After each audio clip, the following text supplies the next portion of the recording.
merci à vous et à toute l'équipe de l'Espace de réflexion éthique de France qui a organisé cette journée de cette invitation, de cette carte blanche, comme vous l'avez nommée. Donc, je vous propose durant cette carte blanche de vous raconter l'histoire, la façon dont on a vécu au sein du CCNE cette période tout à fait extraordinaire, et donc de vous parler des enjeux éthiques émergents durant la crise sanitaire. Certains d'entre eux, comme je vous le disais juste précédemment, existaient déjà, mais c'est vrai qu'indéniablement, ils ont été mis en lumière, vous en avez tous conscience. Et puis, je terminerai voilà, je ferai une focale sur les différentes thématiques qui ont émergé durant ces nombreux travaux. Et puis, je vous dirai ce qu'on a prévu de faire, pour l'année 2021. Alors, effectivement, j'ai été, alors je suis vice-présidente du comité consultatif national d'éthique depuis février 2019. Et je peux dire que depuis que je suis, ça c'est pour la petite histoire, mais depuis que je suis au comité éthique, je ne vis que des périodes extraordinaires. Dans le sens où quand je suis arrivée, c'était le tout début des états généraux de la bioéthique, donc de janvier à juin 2018, ça a été extrêmement bouillonnant, sans compter ensuite le rapport pour le projet de loi bioéthique en 2019, enfin sur le projet de loi bioéthique en 2019, enfin en septembre 2018. Et puis ensuite, en 2020, cette crise. Et il ne vous aura pas échappé que notre président, très impliqué, Jean-François Delfraissy, a été, dès le mois de mars 2020, appelé à d'autres fonctions. Donc voilà, il m'a confié les rênes, sans mauvais jeu de mots, puisque je vous parle de cette même ville en Bretagne, du comité consultatif national d'éthique, de mars à juillet. Voilà. Alors, j'ai mis que j'étais en intérim parce que, tout simplement parce que le comité, est en renouvellement, et donc il va y avoir des nouvelles élections pour ces fonctions-là. Alors, quelques propos introductifs. Je vais vous résumer donc les contributions du CCNE durant la crise, et puis les questions éthiques majeures et les prospectives. Alors, je vous parlais d'une période extraordinaire, une période inédite, que tous les acteurs du champ, sanitaire, social, médico-social, tout citoyen, j'aurais pu commencer par là, chacun d'entre nous et chaque citoyen, a dû vivre donc quelque chose voilà, qu'on n'avait jamais, éprouvé dans tous les sens du terme. Le premier mot qui revient, c'est effectivement cette complexité et cette incertitude dont on a beaucoup entendu parler. On a même à un moment entendu, ce à quoi on n'est pas forcément toujours habitué, hein, des politiques, ou même des scientifiques dire: «Je ne sais pas», et ça me semble extrêmement important de revenir sur ce constat. C'est important de dire qu'à un moment, qu'on ne sait pas tout, qu'on ne maîtrise pas tout. Alors c'est sûr qu'il ne faut pas que ça dure trop longtemps parce que l'inquiétude et l'angoisse montent, mais vous parliez, Paul Lou, d'une confiance. J'y reviendrai tout à l'heure, mais en termes d'information, la transparence de l'information et savoir reconnaître ce que l'on sait et ce que l'on ne sait pas, ça me semble absolument déterminant. Donc, bien évidemment, pendant cette période tout à fait particulière, un bouleversement de tous nos repères. On a été poussé dans nos retranchements, on est rentré dans une période d'état d'urgence sanitaire où, bah, voilà, c'est aussi un bouleversement du cadre juridique classique, hein, avec des assouplissements nécessaires, des contraintes imposées au nom, et ça c'est quand même important de le rappeler, de la sauvegarde du bien commun qui est la santé. C'est vraiment très important de le rappeler. Et puis un rapport tout à fait particulier avec le temps, une nouvelle temporalité. Hem, on a entendu effectivement parler, j'aime bien cette expression, enfin, en tout cas de temps, compressé, ben, en tout cas de temps de l'urgence. Surtout au début, il fallait prendre des décisions très rapidement, très vite, et on voit bien, et là je parle du politique, des scientifiques, et on voit bien que d'un point de vue éthique, ça pose la question de l'adaptation de la réflexion éthique à cette temporalité tout à fait particulière, puisqu'en principe, vous le savez bien, vous qui vous intéressez à la démarche de réflexion éthique, l'éthique, ça prend du temps. Voilà, donc ça a été une des premières questions à laquelle le CCNE a été confronté, et on en a beaucoup parlé, au sein du plénier, donc qui est composé, je vous rappelle, de 40 personnes dont le président. Donc un temps compressé au départ et puis, avec cette nécessité à un moment de se dire: «Mais vers quel horizon on cherche? Vers quel horizon on peut se projeter?» On a besoin de se projeter. On est des êtres humains, on a besoin de projets, on a besoin de voir l'avenir, surtout quand les libertés sont contraintes et donc il y a cette question de projection temporelle. Avec l'arrivée du vaccin, on voit que les choses, commencent à s'affiner un petit peu, même si on reste encore dans une grande incertitude. Donc, j'ai repris, vous voyez sur cette diapo le leitmotiv, la phrase clé des états généraux de la bioéthique de 2018. Quel monde voulons-nous pour demain? Finalement, sur votre thématique de la journée, éthique et santé publique, c'est vraiment une question qui, moi, me semble une question phare. Quelle conception, nous avons de la santé publique et quelles interactions avec l'éthique, quelle conception du système de santé, de la façon dont fonctionnent nos hôpitaux, de nos choix, de nos valeurs, et cetera. Et puis, quelle place pour l'éthique, je vous le disais, dans ce processus de décision politique et de gestion de crise? Hem, Quand je vous disais tout à l'heure que le CCNE était rentré dès mars 2020 dans une période tout à fait particulière. J'ai envie de dire qu'on n'a jamais autant produit dans un temps si restreint puisque, je vous les reciterai tout à l'heure, mais, entre le 13 mars, première sollicitation, en tout cas quelques jours avant, hein, enfin, on va dire 10 jours avant d'Olivier Véran, le ministre, des solidarités et de la santé, il y a eu donc 4 saisines en tout du ministre. Il y a eu deux prises de position et autosaisine, une saisine aussi du conseil scientifique. Enfin, on a beaucoup, beaucoup travaillé. Ça a été une période, très, alors éprouvante et en même temps, extrêmement, dense et motivante pour essayer voilà, d'ancrer et de redire, de reposer la question du sens parce que, justement parce que le temps a été très, très vite en accéléré avec parfois un sentiment de précipitation, la question de la démarche de réflexion éthique, ça impose de prendre, voilà, de se poser un moment, même si c'est un temps un peu moins long que d'habitude. Mais ça, c'était vraiment déterminant. Pour vous donner une idée, quand on travaille sur un avis du CCNE, ça peut prendre plusieurs mois, jusqu'à, 1 an, voire parfois plus dans certaines situations. Mais en moyenne, c'est entre 8 et 12 mois pour, élaborer un avis, prendre le temps de réaliser des auditions, voilà, construire un plan, réfléchir. Enfin, il y a tout un processus interne. On passe devant la section technique. Ensuite, c'est soumis au plénier. Il y a des allers-retours. Enfin, vous voyez que c'est vraiment, ce temps pour mûrir le sujet et que là, on n'a pas pu, voilà, agir comme on le faisait d'habitude. Alors, sur ces contributions du CCNE durant la crise, donc nous nous sommes adaptés, mais c'est vrai que, ça posait d'abord une question de fond. La question de se dire: «Nous sommes une instance indépendante. Or, nous sommes saisis par, mais c'est prévu dans les textes d'ailleurs, hein, par le ministre des Solidarités et de la Santé. Il y a des enjeux majeurs, de société, et de santé publique, hein, à défendre. Donc est-ce qu'on doit y aller? Comment on doit se positionner et cetera? Bon, bien sûr, il y a eu des débats, mais quand même le consensus s'est fait assez rapidement sur le fait qu'on ne pouvait pas ne pas répondre. C'est-à-dire qu'on on nous aurait reproché de ne pas répondre de façon évidente.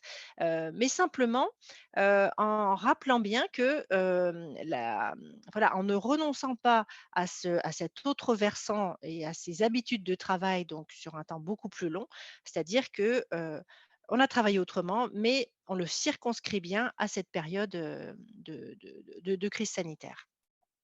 On voit bien, confronté à ces périodes-là, que cela peut produire des choses, voilà, qu'on peut travailler autrement.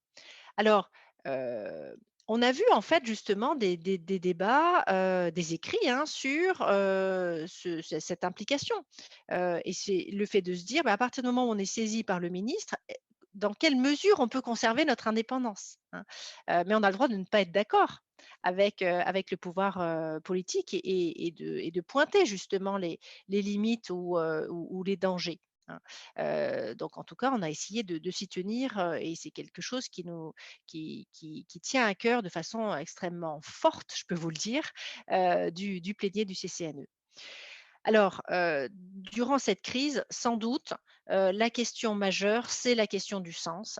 Heu, voilà, hein, quand on a entendu beaucoup de témoignages de professionnels de la santé, travaillant dans les hôpitaux, travaillant dans les services, à domicile, dans le secteur, social, médico-social, dans le champ des personnes âgées. Alors, on a beaucoup parlé des EHPAD. Il ne faut pas oublier que dans le champ du handicap, il y a aussi beaucoup de questions qui ont été posées. Mais dans ce temps accéléré, dans ces contraintes imposées, dans ces fermetures d'établissements, au nom de la protection des plus vulnérables et donc de cette santé, bien sûr, il y a cette question du sens et de se dire, beh, finalement, quelle proportion, il faut conserver, dans cette balance bénéfice-risque? Qu'est-ce qui doit primer? Est-ce qu'on doit à tout prix, protéger la santé ou est-ce qu'à un moment, le bon sens ne serait-il pas de dire: «Mais, est-ce qu'on n'en oublie pas, bah, l'essentiel justement?»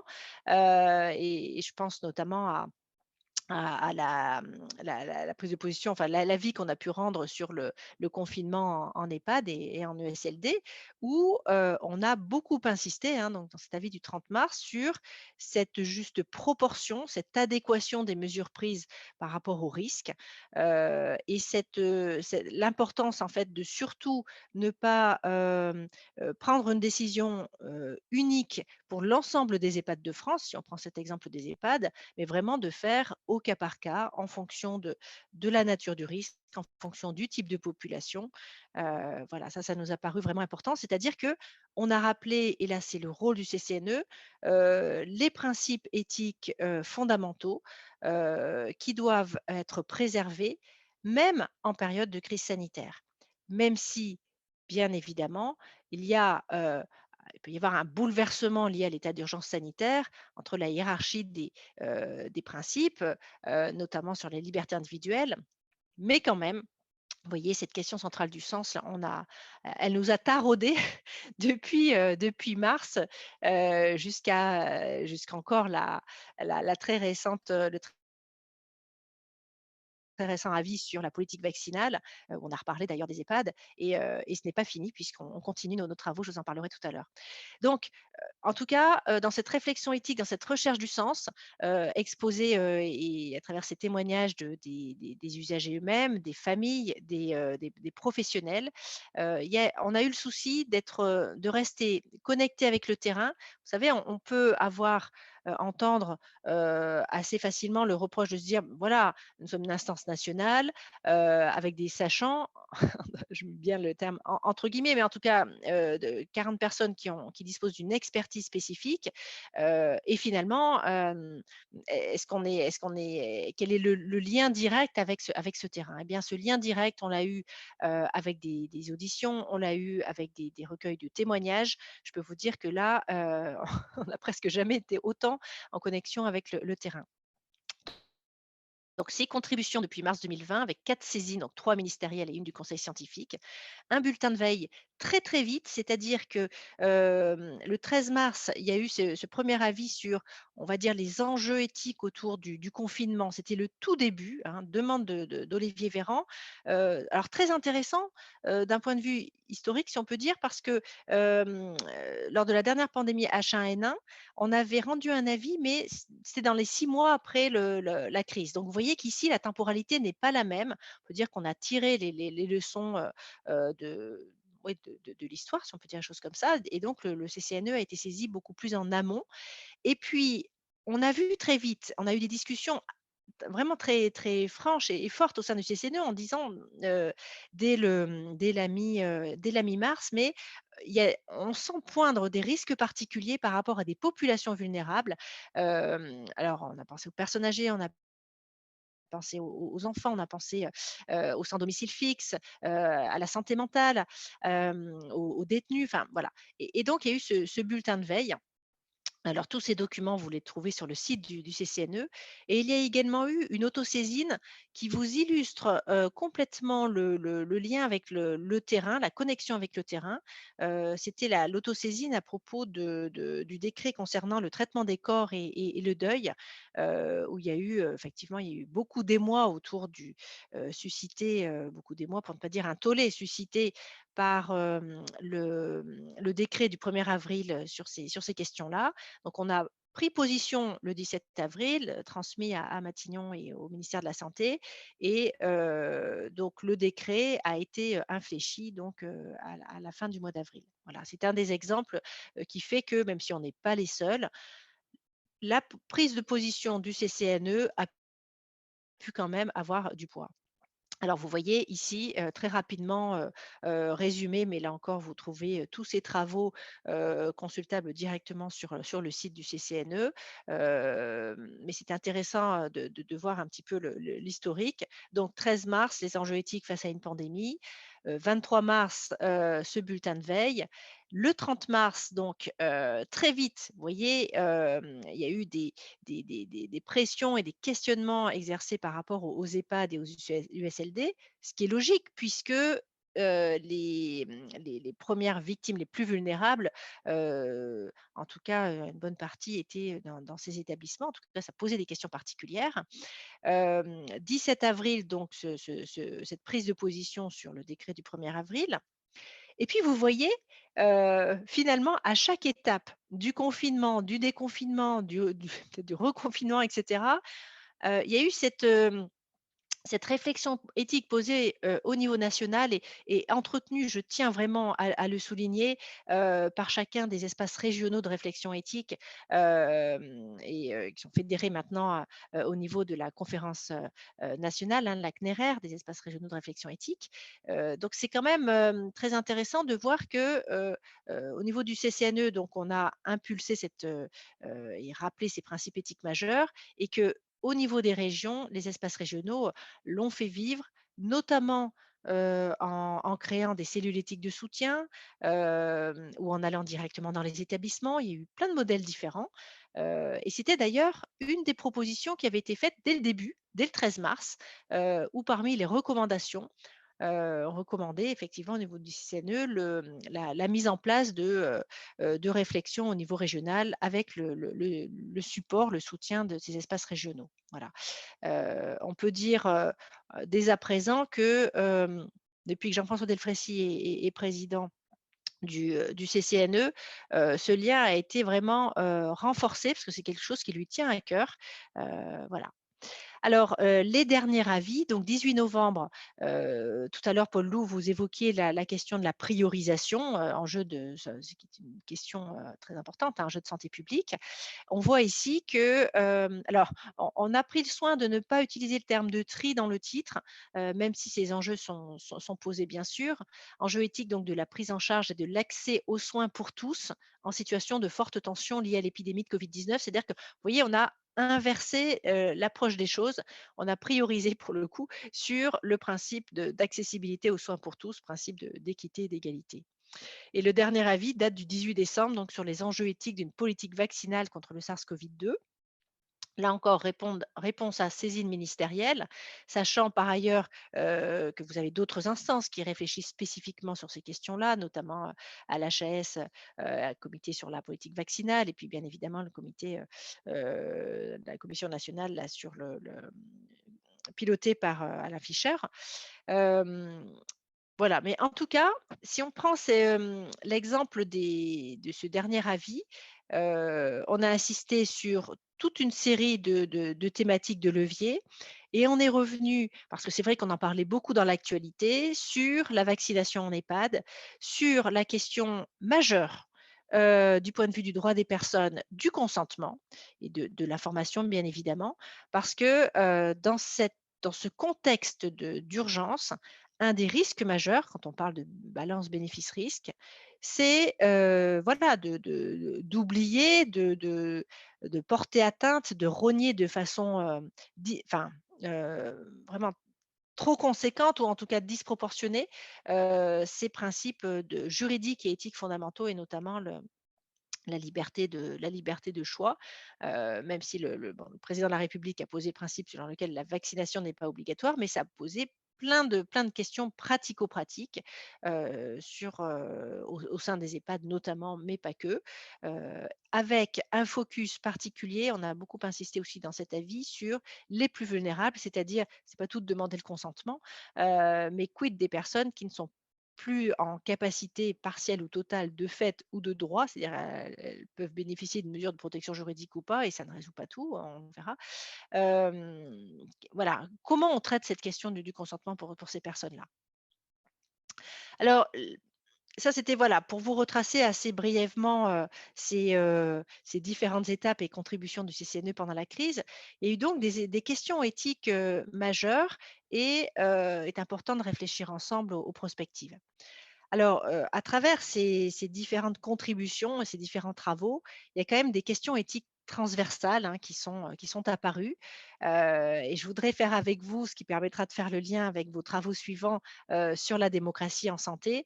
J'insiste moi beaucoup sur on parle beaucoup de démocratie sanitaire, mais je préfère, et je suis un fervent défenseur, du terme de démocratie en santé, qui est beaucoup plus transversal à mon sens. Et il y a d'ailleurs beaucoup d'exemples, du médico-social, qui peuvent nourrir le sanitaire. Donc, voilà, donc je vous parlerai de cette démocratie en santé, et puis, et la suite? Quid de la suite?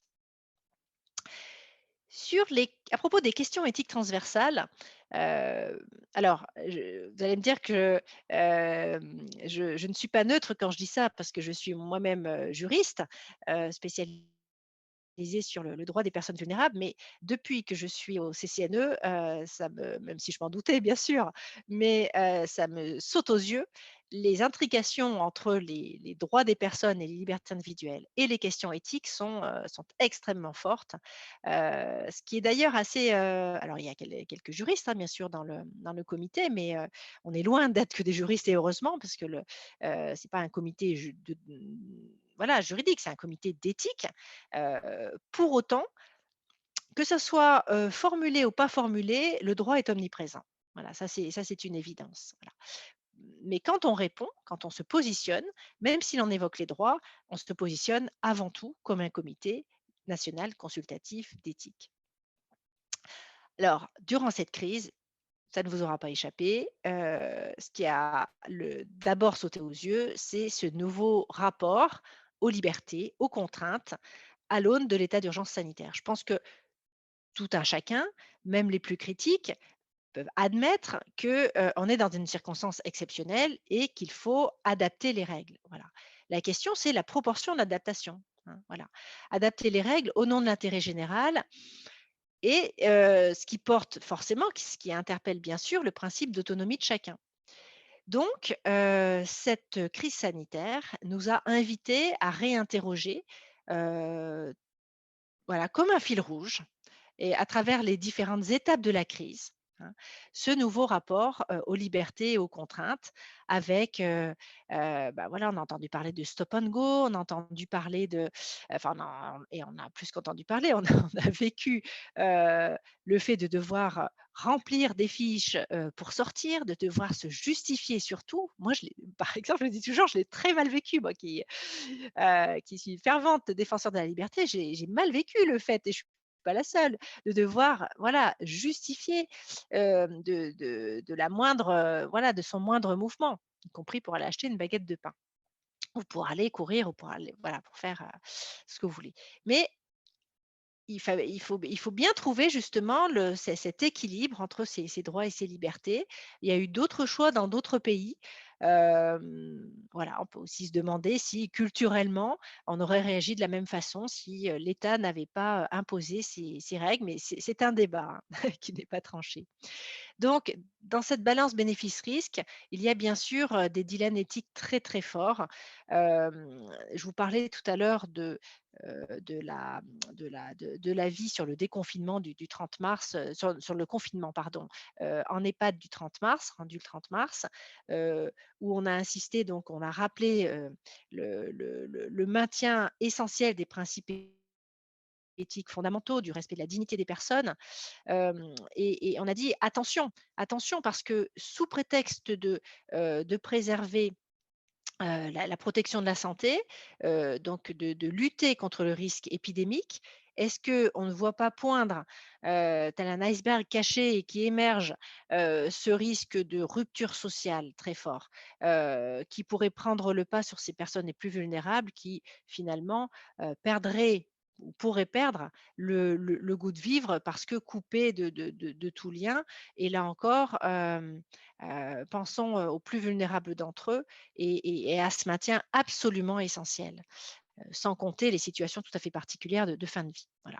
Donc cette balance, c'est vraiment l'outil clé qui, on peut parler de balance, on peut parler de boussole, puisque un comité d'éthique, il est fait pour rappeler, poser des jalons, rappeler des repères, et aussi l'image du sablier avec ce temps qui passe. Vous voyez, il y a différentes images qui, voilà, ou métaphores qui je trouve illustre assez, de façon assez intéressante cette période et ces dilemmes éthiques. Alors l'éthique, elle a dû faire face, elle a dû, cohabiter si on peut dire, travailler avec, faire avec les enjeux politiques, médicaux, économiques, sociaux, de santé publique, donc des enjeux assez, différents qui se sont rencontrés sur certains points, qui se sont aussi, écartés sur d'autres. Enfin voilà, c'est vraiment en tout cas, la réflexion éthique je trouve que, enfin, je l'ai dit à plusieurs reprises, je trouve que par rapport à tous ces enjeux, durant cette crise, elle a pris du galon, dans le très bon sens du terme. Elle s'est ancrée, elle a pris racine, et c'est sans doute, une des choses, et je l'espère en tout cas, très fort, que l'on puisse retrouver, notamment dans le projet de loi, autonomie grand âge, sur le fait d'avancer sur cette réflexion éthique au plus près du terrain, au plus près de l'ensemble des acteurs, mais aussi au plus près, des questionnements posés par les citoyens. Voilà. J'y reviendrai sur le deuxième point. Donc, sur les fondamentaux de l'éthique, ce qui est sûr, c'est que certes, on a du travail dans l'urgence, mais il ne faut pas renoncer à ces principes éthiques fondamentaux. Donc, il n'y a pas une éthique d'exception. Il y a une éthique quelque part de l'urgence par la force des choses, mais l'éthique de l'urgence n'est pas une éthique, en tout cas ne doit pas être, à mon sens, une éthique d'exception. Heu, Au niveau des thématiques transversales, ce qu'on a pu retrouver, et d'ailleurs ces termes, vous les retrouvez voilà, tout au fil de ces avis, c'est la question bien sûr de la responsabilité individuelle et collective. Et quand on parle d'éthique et de santé publique, hein, on voit bien qu'il y a une tension entre la santé des individus et l'action collective. Ça, c'est sans doute une des questions clés, sur laquelle d'ailleurs le CCNE va travailler dans les mois à venir. Cette question de la solidarité, elle est aussi très forte. D'ailleurs, dans l'avis du 20 mai sur les enjeux éthiques lors du déconfinement, vous vous rappelez, ça paraît une autre ère, avant l'été 2020, dans cet avis, en fait, dans le titre de cet avis, on a, donc il y a enjeux éthiques lors du déconfinement, 2 points, 3 mots-clés: responsabilité, solidarité, confiance. Voilà, Paul Lou, tout à l'heure, vous parliez de confiance. Il nous a semblé donc, après ces que de mars au mois de mai, ces questions-là ont ressurgi de façon, tout à fait intéressante, que c'était des questions clés. Voilà. Donc solidarité, au niveau de la famille, solidarité, entre les jeunes et les plus âgés et entre toutes les couches de la population, qui a pu être interpellée d'ailleurs, hein, avec les questions de masques, avec les questions de privation de liberté, de mobilisation, enfin d'arrêt, hein, d'arrêt, parfois brutal, une grande partie de l'activité économique, ce qui a posé beaucoup de questions selon voilà, à travers les âges.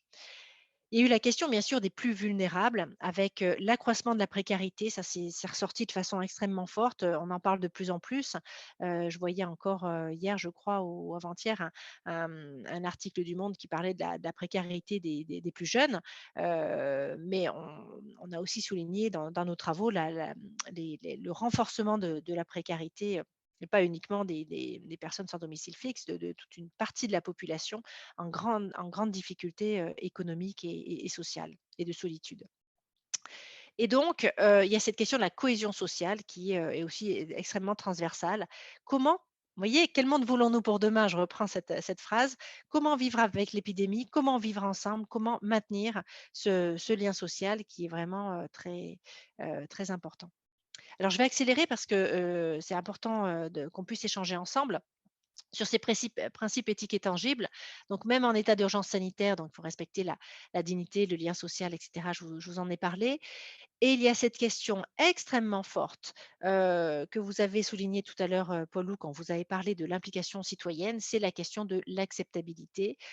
Pour être acteur de cette politique de prévention, de promotion, il faut comprendre, il faut être informé de façon transparente, et c'est bien là que le bas blesse, en tout cas sur la multitude d'informations et qui a brouillé souvent voilà, le paysage. Et donc, pour s'engager, pour être acteur, il faut comprendre. D'où vraiment cet enjeu autour de la confiance et lutter donc contre la défiance. Sur le deuxième point que je voulais aborder avec vous dans cette partie, une focale sur la démocratie en santé, donc, peut-être que la première chose à dire, c'est de mettre en exergue ce paradoxe. C'est-à-dire le paradoxe, selon lequel il y a depuis plusieurs années un renforcement dans les textes, voilà, du cadre d'une démocratie, sanitaire et plus largement en santé, avec des instances, des associations d'usagers beaucoup plus impliquées. Il y a eu voilà, les débats publics aussi, suite aux gilets jaunes. Il y a eu toute une série hem, toute une mobilisation à la fois au niveau des outils pour aller requérir l'expression citoyenne, mais aussi dans le champ de la santé. Et puis, on arrive à cette crise sanitaire et là, on s'aperçoit que, le recueil de l'expression, que ce soit des associations ou des usagers, n'a pas été, un réflexe dès le départ. Les choses ont évolué par la suite, mais c'est vrai qu'il y a eu un déficit de démocratie en santé, ça on ne peut pas le dénier, dès le départ. Et d'ailleurs la conférence nationale de santé, dit elle n'a pas été saisie directement, ce qui est un signe. Bah, alors ils se sont autosaisis, mais c'est assez intéressant. Donc ce déficit, en tout cas, on pourrait le qualifier comme tel, on l'a vraiment senti très fortement pendant la 1re vague et au début de la deuxième vague, même si, au niveau des ARS, il y a une mobilisation quand même plus forte sur ces questions-là. Et puis, ça vaut vraiment à tous les niveaux de la démocratie en santé. Alors, des appels récurrents à l'expression des citoyens en santé, la conférence nationale de santé dont je vous parlais, le conseil scientifique, le défenseur des droits notamment, le France Asso Santé bien sûr. Bon, en tout cas, il y a une mobilisation pour réclamer plus de démocratie en santé. Et si vous prenez le temps de relire et de parcourir nos différents avis depuis mars, c'est quelque chose que l'on retrouve à chaque fois, c'est-à-dire cet enjeu d'acceptabilité, d'adhésion, le fait qu'il faut aller voilà, requérir, interroger l'adhésion citoyenne impliquée. Voilà. Impliquée, basée sur la transparence et restaurer donc cette délibération démocratique à tous les niveaux. Heu, Vous avez noté que, très récemment, le président de la République a demandé à créer un comité, un collectif citoyen qui est entre les mains piloté par le CESE, qui a aussi suscité beaucoup d'émoi. Il y a 35 personnes, on se pose la question de la représentativité et cetera. Mais, pour moi, c'est vraiment un des outils, pas le seul, surtout pas le seul, mais un des outils qui peut, avec d'autres, participer à cette délibération démocratique et aller, en tout cas, dans le bon sens. Et après, je vais conclure là-dessus. Après, eh bien, il va falloir tirer, et dès à présent d'ailleurs, les leçons de la crise avec, me semble-t-il, en tout cas, c'est ce qui ressort quand même beaucoup de ces travaux du CCNE, actionner ces 2 leviers de la démocratie en santé et de la réflexion éthique, et engager une réflexion collective. Alors vous le faites d'ailleurs, hein, en organisant une journée comme celle-ci sur éthique et santé publique, parce que c'est une des thématique qui est ressortie effectivement très fortement, c'est de se dire, bah, notre système de santé, la façon dont la crise a été gérée et continue d'être gérée, pose des questions de santé publique. Et tout à l'heure, Paul Loup vous disait que j'étais professeur à l'école des hautes études en santé publique. Donc, bien évidemment, nous sommes extrêmement mobilisés sur ces questions-là. Donc, ça pose des questions des contours, des limites de notre système de santé, donc des enjeux de santé publique, de la conception de la santé. C'est-à-dire que c'est sans doute le moment de se dire, bon, voilà, Et ça sera sans doute au fur et à mesure des mois le moment de se dire qu'est-ce qu'on met sur la table, qu'est-ce qu'on a vécu, quelles leçons on peut en tirer, comment on peut faire autrement, qu'est-ce qui, voilà, comment ils ont fonctionné à l'étranger et comment on peut, si la situation se reproduit, travailler davantage en confiance avec les citoyens. Pour vous donner, une idée de, la façon dont on s'oriente, nous, au sein du CCNE, sur la suite de nos réflexions, en 2021, on continue de réfléchir, à travers des groupes permanents, vous voyez, sur des thématiques, diverses. Bien évidemment, ces groupes permanents, ils intègrent au fur et à mesure la matière vivante de cette crise et puis, il y a des travaux en cours qui donneront lieu à des avis ou prises de position durant le premier trimestre. Donc, ça va venir très vite. Ça fait 1 an que Régis Aubry et moi-même, nous pilotons un groupe de travail sur les questions du consentement. Et donc, nous sommes vraiment en cours de finalisation. Alors, on avait commencé au mois de janvier 2020. Donc, vous voyez qu'on a travaillé, réalisé toute une série d'auditions à distance. Ça ne nous a pas empêché de travailler du tout. Et là encore, cette crise a révélé des problématiques tout à fait particulières sur la question du consentement des populations, de la population générale et des personnes en particulier. Donc, voilà, on va rendre un avis sur les évolutions des enjeux juridiques autour du consentement en santé, et pas uniquement dans les EHPAD, au premier trimestre. Il y a également une saisine, alors ça c'est un peu plus particulier, mais une saisine qui date de plusieurs mois de la secrétaire d'État aux personnes handicapées sur la vie affective et sexuelle des personnes handicapées, qui pose là aussi des questions de consentement, donc on est en train de travailler là-dessus. Et nous lançons donc de nouveaux groupes de travail.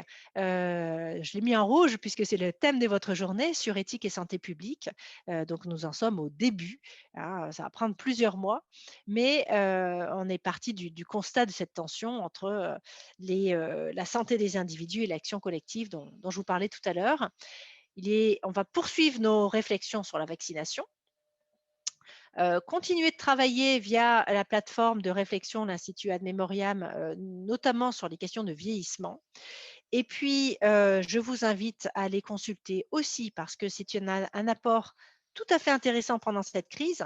Les travaux du CNPEN, c'est-à-dire le Comité national pilote d'éthique du numérique, qui est hébergé chapeauté par le CCNE pendant cette phase pilote et qui, sur le site du CCNE, a produit, en réponse d'ailleurs à la fois à Olivier Véran et à Cédric O, secrétaire d'État au numérique, plusieurs travaux tout à fait intéressants, soulevés bien sûr par le contact tracing, par toutes les questions éthiques posées par l'utilisation des technologies pendant cette crise. Voilà. Pardon d'avoir été peut-être trop longue, mais c'est aussi le reflet d'une activité extrêmement dense pendant cette crise. Voilà, donc vous avez, la référence au site du CCNE qui va d'ailleurs, là aussi c'est un de nos projets, être revu, totalement, reconfiguré en ce début d'année 2020. Voilà, donc on retoilettage complet du site du CCNE pour davantage de lisibilité, notamment pour rendre beaucoup plus accessibles les travaux, là encore, des espaces régionaux de réflexion éthique, euh, dont vous êtes un très digne représentant. Voilà, merci. Je vous remercie beaucoup, Karine, pour cette intervention en effet très, très riche et qui a permis d'apprécier la richesse des travaux et des apports du CCNE, notamment depuis mars. Avec effectivement ce groupe de travail qui s'ouvre sur l'éthique de la santé publique, on pourrait se demander finalement, cette éthique de la santé publique, elle a déjà été un objet elle a déjà été un champ assez naturel du Comité consultatif national d'éthique. Je me souviens, mais ce n'est qu'un exemple, du rapport sur éthique et argent de la vie 101. C'était déjà de l'éthique de la santé publique. Qu'est-ce qui pourrait justifier que, et je me pose aussi la question à moi-même, hein, pour le cycle que nous entreprenons, que nous mettions aujourd'hui à évoquer cette éthique de la santé publique alors qu'elle était finalement déjà là. Mais c'est peut-être une première question Je ne sais pas si vous voudrez répondre à ça. Ben, en fait, c'est un petit peu ce que je vous disais tout à l'heure, c'est-à-dire que la santé publique, on la retrouve bien évidemment, c'est un des terreaux de chacun de nos avis et de nos réflexions. Mais durant cette crise, il y a cette notion de santé publique au sens large, cette conception qui est réinterrogée. Donc c'est ça qui est vraiment très intéressant, de se dire, bah, finalement, comment la santé publique peut-être peut, par certains aspects, pourrait faire avancer la réflexion autrement, guider ou amener à prendre des positions autres, qui pourraient être un soutien pour les pouvoirs publics, par ailleurs, en termes voilà, c'est une vigie en fait aussi. Les acteurs de la santé publique sont une vigie pour moi, et interpeller le politique sur des risques majeurs. Euh, donc, on voit bien que quand je vous parlais tout à l'heure de l'ancrage renforcé ou des racines plus profondes de la réflexion éthique pendant cette crise, euh, ce qui est sûr, c'est que je vous disais tout à l'heure que la démocratie en santé n'a pas été mobilisée dès le début, pas suffisamment en tout cas, vraiment très largement. La question de la réflexion éthique, pour le coup, alors le CCNE a été mobilisé, ensuite l'ensemble des espaces de réflexion éthique, mais il faut qu'on aille plus loin. Voilà, il faut qu'on aille plus loin. Et la question du sens, je pense que c'est vraiment, j'ai envie de répondre par là. S'interroger sur l'éthique et la santé publique, voilà, c'est renforcer ce questionnement majeur de la question du sens. Et on en a vraiment, vraiment besoin. Merci beaucoup. Si vous voulez bien, on peut prendre 9 minutes. On peut aller jusqu'à 10h40 parce que c'est dommage de ne pas discuter avec vous de toutes les choses que vous venez de nous dire.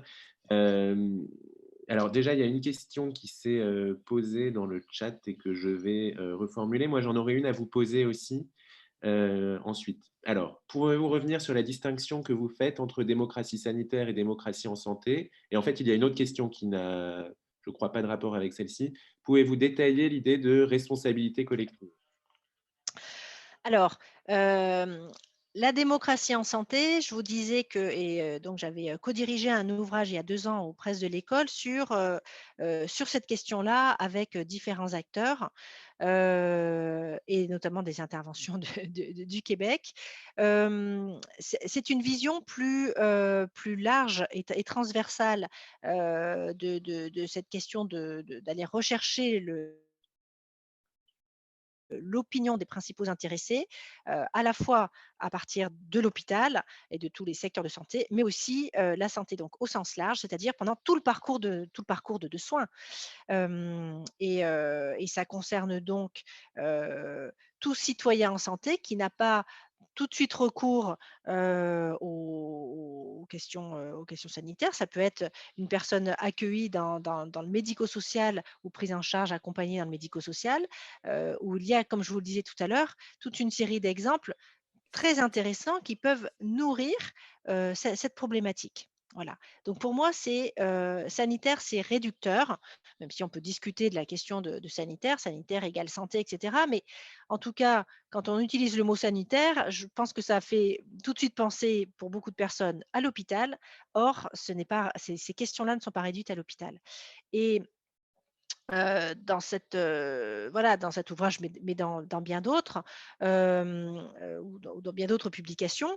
En tout cas, dans celui-ci, nous, on insiste sur les 3 dimensions de la démocratie en santé. La démocratie en santé, c'est aller chercher l'expression de la personne elle-même, c'est-à-dire dans son propre parcours, qu'on soit à domicile ou qu'on soit en établissement. C'est ensuite, dans un deuxième temps, interpeller donc alors ça peut être par le biais des représentants des associations représentatives ou des différentes instances, le fonctionnement en fait de l'établissement même. Ça peut être la participation d'aller rechercher l'opinion des différents usagers sur la façon dont un projet d'établissement, un projet architectural peut être conçu.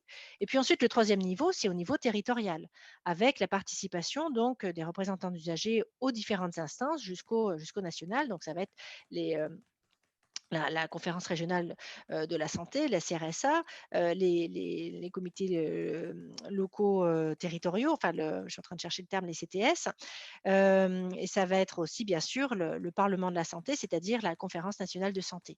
Donc, on voit bien que cette démocratie en santé, elle se décline vraiment à différents niveaux. Là, ça interpelle le citoyen en santé, d'accord, qui peut être impliqué dans une association ou pas, à détacher de la démocratie participative au sens plus global, où on peut, par exemple, la Convention citoyenne sur le climat, interroger donc 150 citoyens sur ces enjeux, qui recouvrent d'ailleurs une partie, les enjeux en santé, mais qui peuvent être plus globaux. Voilà. Sur la question, concernant la responsabilité, collective par rapport à la responsabilité, individuelle, c'est finalement de se dire comment à plusieurs, au sein d'un établissement ou, au niveau d'un territoire ou bien sûr au niveau national, quelle prise de position on peut prendre, au sens d'une responsabilité, pour le coup de l'État ou d'une responsabilité politique, une responsabilité aussi de l'ensemble des citoyens pour protéger ce bien commun qu'est la santé publique. Voilà. Or, pour participer à cette responsabilité collective, il faut une prise de conscience de chacun, voilà, et une mobilisation au niveau de la responsabilité individuelle. Ça a suscité et ça continue de susciter beaucoup, beaucoup de débats, hein. Là, on est en plein dedans. Avec le vaccin, on est en plein dedans. Voilà. C'est de se dire, par exemple, des jeunes qui, a priori, courent moins de risques, en vertu de quoi ils se feraient vacciner, et justement, ils prendraient cette responsabilité individuelle de participer à cette responsabilité, voilà, à cet enjeu de responsabilité collective. Bon, ce sont des sacrés sujets. Merci beaucoup. Et alors, il y a une autre question à laquelle je vais greffer la mienne, parce qu'elles sont liées. Existe-t-il une grille éthique pour évaluer les actions éthiques lors de l'urgence sanitaire? Alors, si tant est que l'éthique puisse être mise en grille, ce que personnellement, je ne pense pas, mais vous pouvez répondre à cette question. Et moi, je vais vous en poser une autre. Quand vous dites l'éthique a pris du galon, s'est enracinée au plus près du terrain, je crois que c'est un constat que nous partageons à l'Espace éthique Île-de-France et je crois dans tous les espaces éthiques. Mais la question que je voudrais vous poser, c'est du rapport entre éthique et politique, c'est-à-dire dans quelle mesure l'éthique peut exercer un pouvoir dans les établissements, par exemple un pouvoir des personnels sur les modes de management. Est-ce que c'est en ce sens-là que l'éthique a pris du galon? C'est-à-dire est-ce que l'éthique peut faire office de contre-pouvoir ou est-ce que l'éthique est simplement une soupape offerte aux soignants pour trouver du sens individuellement? Voilà. J'aimerais vous poser cette question du rapport entre éthique et pouvoir politique. Mmh. Et y compris à l'échelle des établissements et à l'échelle nationale du CCNE, par exemple. Mmh. Alors, c'est un petit peu ce que je vous disais tout à l'heure, c'est-à-dire que ça nous a beaucoup questionnés en se disant, puisqu'on est indépendant, est-ce qu'on est obligé de répondre? Est-ce qu'on doit répondre dans ces temps-ci contraints, sous pression? Vous avez voilà, 1 semaine pour, pour rédiger un avis, voire moins. Bon, est-ce que ça a du sens de réfléchir dans ces circonstances-là? Ça, c'est la première chose. Alors, je vous disais tout à l'heure, hein, oui, on s'est positionné parce qu'on s'est dit que, manifestement et justement, dans ce contexte de contrainte, il était d'autant plus important de rappeler les principes éthiques fondamentaux, de rappeler, de poser ces jalons, de rappeler ces repères, ces incontournables, y compris dans cette période-là. C'est-à-dire on ne peut pas tout se permettre. Voilà, c'est un petit peu le message, alors, simplifié, mais c'est vraiment le message. Quand on dit qu'on ne peut pas déroger, même dans ce contexte-là, aux principes éthiques fondamentaux que l'on retrouve, et d'ailleurs, si vous regardez bien, à chaque fois, dans les avis, on repart des travaux antérieurs du CCNE, hein. C'est-à-dire que il y a alors ça ne veut pas dire qu'on n'évolue pas, mais il y a l'histoire, il y a ces piliers, hein, qui perdurent dans le temps et qui font que quand vous dites: «Est-ce qu'il y a une grille?» Non, l'éthique n'est pas une norme, il n'y a pas de grille. Mais peut-être qu'il y a des indicateurs et nos indicateurs à nous ne sont pas les mêmes que les indicateurs des autorités de tutelle, par exemple. Nos indicateurs, ce sont ces principes éthiques fondamentaux, ce sont ces piliers. Voilà, et ça, c'est vraiment très important. Le risque, ça serait qu'on soit instrumentalisé par les pouvoirs politiques. Ça serait que on soit purement, que ça soit une éthique vitrine, hein. Mais alors, justement, en prenant de la distance, en étant indépendant et critique, en soulignant les enjeux en termes de retard, de manque de moyens, on inscrit on rappelle cette indépendance. Alors, on ne le dit pas pour rappeler notre indépendance, mais en tout cas, ça s'inscrit dans ce rapport indépendant. Et pour répondre, Paul Lou, à votre question, finalement, votre deuxième question, c'est, alors j'ai pris l'exemple de voilà l'image des racines. Je trouve que quand je dis qu'elle s'est ancrée davantage l'éthique, alors je trouve que c'est très intéressant parce que c'est à tous les niveaux et il faut qu'on avance là-dessus. Alors, d'abord, on a été saisi par le ministre des Solidarités et de la Santé, par le conseil scientifique. Et même si Jean-François Delfrécy est président du CCNE, il s'est mis en retrait pendant cette période, c'est tout le conseil qui a saisi le CCNE, ce n'est pas Jean-François Delfrécy lui-même, même si bien évidemment, il a attiré l'attention sur le fait qu'il ne fallait pas passer à côté de ce questionnement-là. Et puis, au sein des établissements, alors, le fait qu'il y ait eu des interpellations quand même, alors ça s'est fait de différentes manières et ça, c'est très intéressant et ça va faire l'objet d'un projet de recherche d'ailleurs, d'études et puis vous aussi au niveau de l'espace de réflexion éthique Île-de-France, vous travaillez, là-dessus. C'est de voir comment, les professionnels sur le terrain se sont posés les questions, ont fait remonter ces questions, ont opéré des saisines formelles, informelles, par tous les biais possibles, en disant: «Voilà, ça nous pose problème. Pour nous, ce sont des dilemmes. Voilà comment on l'a résolu, ça ne nous a pas satisfait ou au contraire, on est confronté à ça, il nous faut aidez-nous à trouver une réponse». Alors, on est le questionnement éthique c'est un questionnement. L'éthique, c'est un questionnement, c'est une réflexion en questionnant, hein. Moi, je dis toujours, c'est une science du questionnement. C'est surtout pas une science des réponses. Donc c'est pour ça que bon, votre question était un peu, provocatrice quand vous parliez de grille, mais c'est quand même très intéressant. Hein, il y a quand même ce cadre de la réflexion éthique qui, pour le coup, je trouve, doit être formalisé. Alors ça, c'est la juriste qui parle, hein. Moi, je suis pour la formalisation et même rendre obligatoire la réflexion éthique. Par contre, il y a une différence entre rendre obligatoire la réflexion éthique, la poser comme le fait que ça doit être un indispensable dans chaque établissement et service à tous les niveaux, et ensuite la liberté laissée à chacun de s'en emparer pour trouver le bon modèle.